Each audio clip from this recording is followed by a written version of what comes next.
Can we just talk about how difficult it is to rewire your brain from an old mindset, an old life, and push yourself towards a new, healthier mindset? It has been one of the hardest things I can do. I did therapy thinking it'd be something good to do to talk about things, but did I realise at the time that all the emotions would come flooding back? I absolutely didn't. Did I realise that it would bring feelings and emotions to light that actually made me dislike people? No, I did not. But it has been the best thing I can do.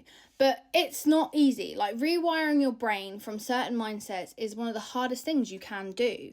And I think when you've grown up in a certain environment where you've constantly been hyper vigilant, had to think about other people's feelings, it can be so difficult to start putting yourself first. But that is exactly what I'm doing now. And on this channel, I love to encourage people to become the best version of themselves. Be your authentic selves. I love to motivate you and just be your little virtual cheerleader to cheer you on and help you understand that we need to normalize talking about our emotions. We need to normalize talking about things that bother us and being authentic and honest. We just need to normalize it. In a world of pretenders, let's just be ourselves and let's just be authentic, because I celebrate that for you guys. I celebrate you stepping into your power. And do you know how lovely it is that I've had people reach out to me recently to say how much my content has made them feel similar, like they've resonated to my content, and I hope that that's helped them feel less alone, because that's exactly what I want to do and I want to achieve. My intentions are pure, and my intentions are always to share things to make you feel less alone. And the fact that that person reached out and they could resonate to my story, it warmed my heart. Because that's the thing, we don't need to feel alone. Don't feel alone. You're not alone. And anyone that isolates you and boxes you in and makes you feel like you can't speak up, don't feel like that's your responsibility. Your voice is one of the most important things you can use. Your voice is one of the most impactful things you can bring to this planet. Because if you don't speak up for yourself, no one else will. And it's about learning to be disliked by people, misunderstood by people, which isn't nice. And if you're a people pleaser, it's extremely hard. But the right people will gravitate towards you. Like, I personally don't have any time now for people that are going to go on the defense with me, who are going to be angry with me, who are going to approach me in a way of, like, you know, quite a lot of aggression. I don't have time for that, you know. So I removed that from my life. I'm very big on boundaries now. So I will communicate a boundary and I will tell you, and I'll be kind about it. And it's up to that person whether they kind of understand the boundary or they don't. And the thing is with boundaries is I still get the secondhand guilt from it. But the problem is with boundaries is if you've grown up and you've had none and there's been no boundaries in that household, then you're naturally going to feel guilty. Or if you communicate your needs and naturally feel like they were too much, you're going to naturally feel guilty. Right? Like, I have a good example of one day I came home from work and I was talking about like a job situation. This was like a fair few years ago. So this was probably when I was like 26. So I remember that I was thinking about I wanted to ask for a promotion. I wanted to ask for more money. You know, I wanted to ask for more. Your girl had been working there for a good 2 years. So she wanted more money. So I was basically in the midst of kind of going through all that discussion. And I remember that I walked in one day and the song Celebration was on. And I was like, what the hell is going on? I was like, what? I was like, why is this playing? I walk into the lounge and I'm like, Celebration, what? And then I remember them saying, my parents, they were like, well, we put this song on because we wanted to hear about your appraisal and your work. And I was like, in what mind do you think that happened today? I never said at any point that was happening today. So I was so confused. And then the shoe dropped. It was a manipulation tactic to get me into another conversation. So I expressed, so we did this family trip or whatever every single year. Or not, well, actually, why am I saying every single year? Every so often we did this trip and we'd go on a cruise. And it was, you know, something that I'd done once before. So again, it wasn't every single year. I'd only been once, but we'd done it a few times. So slightly wrong in that aspect. Anyway, so we would do this cruise and certain family members would pay for the cruise. And I remember saying at the table when we spoke about it, we were like, okay, we're going to go on this cruise this year. They were like, we're going to go on this cruise this year. We're thinking about it, you know, this, that and the other.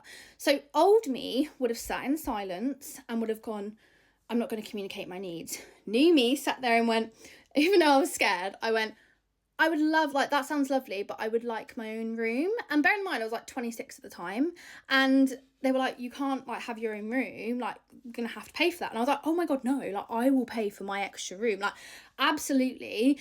And I remember communicating to one of my parents. I was like, yeah, I just really need my own room, because at the moment I'm in a stage of my life, and I think this was before therapy, I can't remember exactly, but I remember communicating saying, I need my own room, it just makes me really anxious, I need my own time out, I need to basically, when I'm with a group of people, I need to take time for myself and recharge, you know. And if you look at that on the outside, there's nothing wrong with that, right? There's nothing wrong with having a room to yourself, there's nothing wrong with taking 5 minutes. Like, I like to classify myself as like a bit of an extrovert and a bit of an introvert. I like to recharge my batteries and take a bit of time by myself. Well, I said that, and that's why I made it very clear that's exactly why I wanted to do it. Even though at that age, you know, you don't have to say exactly why you want to do something. You can just say, I would like my own room, but I'll happily cover the cost. Like, I'm not expecting you to cover the cost. But the problem is, I was in the stage of over-explaining at that point, and I would feel guilty if I didn't explain. And I communicated that to one of my parents, and they still did the whole celebration thing. And I was like, this is so awful. And they got me in the room and they were like, so we're wondering if you'd share with one of your siblings. And I was like, look, I've already said I would like one of my own room. No, I would like my own room, and that is basically it. And I thought, again, if I look at that now, I'd be very cutthroat. Like, I've asked for my own room. If you don't like it, I'm old enough to not go, and I'm old enough to be like, no, I'm a grown-ass adult. But I kept getting the kind of guilt tripping of, oh, you know, they're this age and that and the other. And I can't remember the conversation. I don't want to say a conversation that wasn't true. But I just remember feeling so bad after. But I was like, do you know what? I am sticking to my guns. I am not abandoning my own needs to go to a trip and make everyone else happy. I was not having it. So that happened, and I felt ganged up on. I felt like it was people against me, and I was just like, I'm not okay with this. And then I had to go upstairs and feel really anxious and overwhelmed. And I was like, this is not nice. And it just felt really tense. And then I remember thinking to myself, right, I've said, and then again, actually, I ended the conversation saying, look, if it's going to be this big of a deal, which it doesn't have to be, like, it doesn't have to be such a drama. If it's going to be such a big a deal, I will just not go. Like, I'm not going. I'm not going to go. And that is it, right? And then I remember one of my parents saying, if you are to have your own room, would you come? And I was like, I will come if I have my own room. Simple as, bish bash bosh. I thought, I want to go. I'd love to spend time with that side of the family, but I'm also not going to go if you're going to make me pressured into sharing a room. And I remember getting told I was selfish for doing that. And I was like, for wanting my own room, I was like, okay. So again, having boundaries growing up, it was met with, you know, upheaval. It was met with resistance. It wasn't met with, okay, perfect, we respond to your boundaries. That's absolutely fine. So anyway, after that, I thought, do you know what?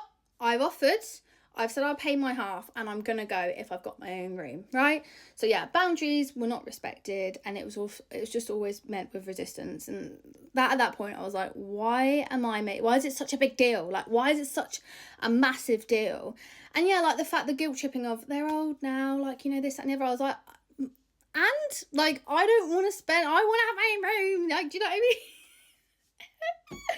I very much wasn't laughing. I was very much like probably crying at this point to myself. Like, I want my own room. And I was stressed. I was so stressed. And it just wasn't worth it, right? And like, I don't laugh now because it's funny. I laugh now because I look at it and it's just so ridiculous. Like, I look at it now and it's so pathetic. But anyway, that happened, and I thought, right, calm, peaceful. It's fine. I'm going to go on this trip. Well, after that point, I got an email, and the email was from someone in the family that was part of the trip that is the sweetest little human being like you can ever meet. And I knew at that point, if I folded to this email and said I'll go and share a room, that's going to be used as a tactic in the future to say she'll fold if we ask this person to ask her, because they're the sweetest person in the world. And it's hard to say no to this person because they're so like, you know, when someone's just so frigging nice, and saying no to them is the hardest thing. But at that point, I was like, I need to stick to my guns, and I need to be like, absolutely not. Because if you're trying to say to me, if you're thinking that getting this person to reach out to me is going to make me change my mind, you'll use that next time. And I'm clocking on, honey bun. I'm clocking on. So anyway, this person emailed me and they were like, would you be open to sharing your room? I was like, we're going back and forth here. This is like a merry-go-round. I was like, we're going back and forth here, merry-go-round. And at that point, my nervous, and this is what I mean by your nervous system, my nervous system was ding-a-ling-a-ling-a-ling-a-ling. And I was like, no, like this is not okay. Like, I do not want to feel like this. So I removed myself from the situation. I said, look, I love you. And I sent like a really nice message back. Because again, like, I love this person and I'm not mean. Like, I will not be unkind. And I just literally went, look, I can't even remember the message, so I'm not going to pretend to recite it to you. But I basically said, look, I'm not going to come, but have a lovely time. And I didn't end up going on the trip. I didn't go up on the trip. And you know what? I don't regret it to this day at all. And I've also had situations where similar, one of my parents, I basically like had limited contact. You know, for me that was what was best at the time. I wanted to keep the communication channels open because I didn't want to full on go ciao for adios for now, but I needed to keep that distance for myself, right? I'm growing, I'm becoming a new person, I'm leveling up in life. You know, I will communicate with you when I want to communicate with you. And the last straw for me, and this again is how my nervous system flared up, was when it was like Christmas. Well, not when it was like Christmas, it was New Year's Day. And I remember that I had some money from one of my family members. And I was like, oh, like, you know, I've got this money or whatever. And I communicated through one of my family members. And I was like, oh, like, you know, have you got my Christmas present from this person? I've given you I've given my parents presents. So I've given you here, this is a present for one of our parents. I'll give it to you and you can give it to them on Christmas, because I wasn't spending Christmas with them, and I also came down with a flu of some sort and I had to take antibiotics. So I ended up spending Christmas solo watching Freaky Friday, which wasn't great, but because my uncle was like, do you want to come round? I was like, oh, I love you. He's an angel as well. But I was like, so I was end up on myself at Christmas anyway, so I would have been ill. But yeah, so I basically gave my presents to one of those family members and was like, pass it on to like my parent, and I will, you know, I'll get my presents through you or whatever. So this family member, they basically said, I can't even remember. I'm trying to think of the story in my head, but the synopsis of the story was basically, we've got this money for you from one of your family members, and it would have been cash. Like, I know it would have been cash. And they were like, but basically we'll transfer the money over to you when you come and see this. Like, your parent will transfer the money over to you when you come and see them. And at that point I'd kept it limited contact. Like, I wasn't seeing them in person, but I was texting, right? And I was just like, what manipulation tactic is that? The fact that the money is cash, so you could have given it to me in person, it would have been easier. But the fact that you were like, I'm not going to give you the money pretty much until you see me in person. Like, that's when I'll give you the money. Like, I'll transfer it over. And at that point I was like, my nervous system was flared. My nervous system was like, this is not safe. This is not comfortable. This is a manipulation tactic, and we're not giving into this. So at that point, I knew to myself on New Year's Day, I never want to feel like this again. Like, I never want to feel like this again. And I don't want you to ever feel this way again. So if you feel like these manipulation tactics are at play and you feel like someone's making you feel too much, or someone's making you feel like you're crazy, or you're in situations where it's like something's held hostage, so like the money's like, I'll give you the money, which is cash, by the way. I'll give you the money and transfer it over, which you don't need to do. And if you need to transfer the money over, do it virtually. That's fine. If your intention is to transfer over without having to see me. But I knew it was a tactic to go, I'm going to transfer the money over to you when I see you, so I can get to see you in person. And at that point I was like, my peace is more important. No. So I ended up blocking that parent and be like, that's fine, you keep the money. It was their birthday was coming up anyway, so I was like, you keep the money. So my moral in sharing that story is not to out that person. I mean, obviously it's on the internet, so I'm outing that person. But my moral of the story is, if people are trying to manipulate you, or people are trying to use similar tactics to that is something to look out for. You don't owe anyone anything. in this world, right? You can be kind, you can be empathetic, and you can look out for people, but look out for those who look out for you. And if you're noticing any of these signs, then I want you to realize that something's a little bit red flaggy here, something's not okay, and that you might be being manipulated. But it takes time to realize these signs, right? And I think the thing with me is I was very much like, I listen to my nervous system now, and if it feels a bit off and it feels a little bit like, ooh, I'm like, no, it's not worth it. And to build the life you want, you have to break away from those patterns and rebuild new ones. So I'm very good at noticing signs, noticing tactics, noticing a lot of things, which is great things to learn from your childhood of hypervigilance. But at the same time, it can cause a lot of stress. So you can pick up on the energy of the room, you can tell how people are feeling. And it's very hard not to think, is it me? Like, have I done this? Like, are they mad at me? But it's about noticing that you don't need to control or manage people's emotions, that putting yourself first and communicating a boundary is okay.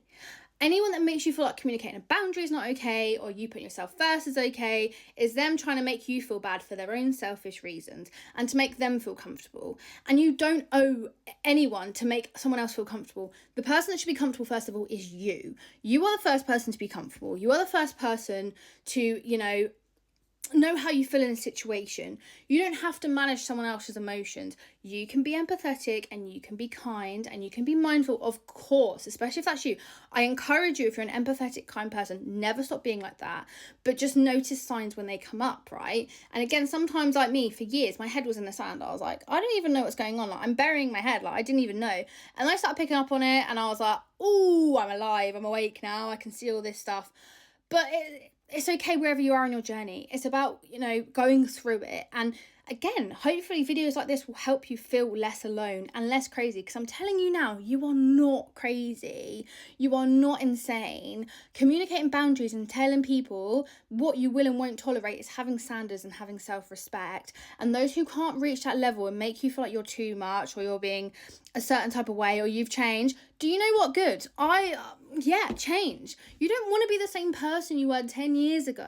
You won't be the same person you are now 10 years time, and that is good. That is a great thing about being a human. We evolve, we change, and it's a good thing. And I'm proud of the person I am today. I'm proud of myself speaking up and using my voice. It's one of the most important things, like I said, you can do. And that has taken me the longest of times, because I was scared to speak up. I was scared if I used my voice, I would get backlash, I would get negative conversation, I would get shouted at.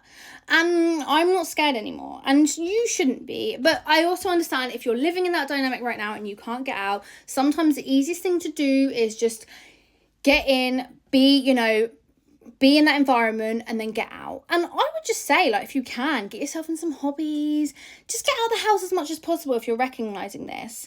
And you're not alone. And I know, again, if you're going through this and this feels like an upheaving battle, one day you're going to take the steps to get out of that environment, and you're going to start building yourself the life that you want, like I'm doing right now. I'm starting from zero. I'm not there yet. And I'm doing this with you guys, right? I'm building my life with you guys. So I'm starting from the bottom and following what I want to do in life and chasing my dreams, but not letting my past define me. And the reason I'm such a happy, chirpy person is because I've experienced a lot of darkness. I've experienced a lot of negativity. There's been a lot of situations that could have pulled me in. I could have been the same type of person, but I refuse. I refuse, guys. I literally refuse. I am trying to flip the narrative. I am being all those positive things. Yes, I go through hard times. I'm not going to sit here and lie to you. Last week, I was talking to my lovely housemate, beautiful girl, and I was crying because I was so upset. And I was like, oh my God, have I upset people? Have I caused people this, that, and the other? And you have to go through that, but you also have to prioritize yourself and your own well-being. And sometimes that means letting people down and upsetting people. But the right people that love you will understand you and know you're not a malicious person. You are, this is for me, for example, I'm not a malicious person. I speak my truth, I'm honest, and I'll also be protective, and I'm kind. That is me. So people know me for who I am. And I've learned to grow a voice. I've learned to be honest and authentic and open and vulnerable. And not everyone resonates with that. And some people would rather just be in the shadows or not speak about it or just completely keep their eyes closed. And that is okay as well. This channel isn't for you. And I don't take that personally, and that is okay. Switch off. I'm all about people protecting their mental health and their well-being. And I think if anything triggers someone, switch off. Like, don't put yourself in that position. But yeah, using your voice is like number one. It's like chef's kiss. And you shouldn't feel like you can't. You shouldn't feel scared and like, feel like I can't get my words out now, and I'm trying to use my voice. I can't even bloody speak. But it's about, gravitating yourself towards people that make you feel calm. Like, I know now in my life, the type of people that I want around me are people that make me feel calm, make me feel peaceful. Don't make me second guess. Don't make me question. Don't make me feel anxious. If I'm feeling a certain type of way, I'll go, I'm feeling this way. And they're receptive of that. They take my emotions and hold them and are gentle, as it should be with your friends. They should listen to your emotions and understand them and not react straight away and push it back on you and deflect. I've grown up with that. I've grown up with your emotions a certain type of way, and it's kind of like, how can you say this about me or whatever? I'd have to think about these situations. I don't, again, want to speak and not remember examples. I think having examples is a good thing because it's got backup. You can't just chat absolute waffle and then not have an example of what you chat and waffle about, right? So, yeah, I think personally I've lost my train of thought. Hang on. Yeah, friends I would gravitate towards. Friends that are positive, that bring me joy, that make me feel calm and at ease. And people that I will literally say to my friends, I'll communicate boundaries, and they just don't even question it. Don't even question it. But it's the same as me. The type of friend I am, if you say no, I'm not going to push you for an answer. If you want to tell me, you'll tell me. If you don't, you don't. And that's your business. That's not up for me to understand your business. That's you to communicate. If you want to communicate, brilliant. If you don't, that's fine. Don't worry about the pressure. I'm a no pressure friend. So I'm like, we'll just go with the flow. We'll wake up on the day. We'll decide. If you want to cancel the day before, then cancel the day before.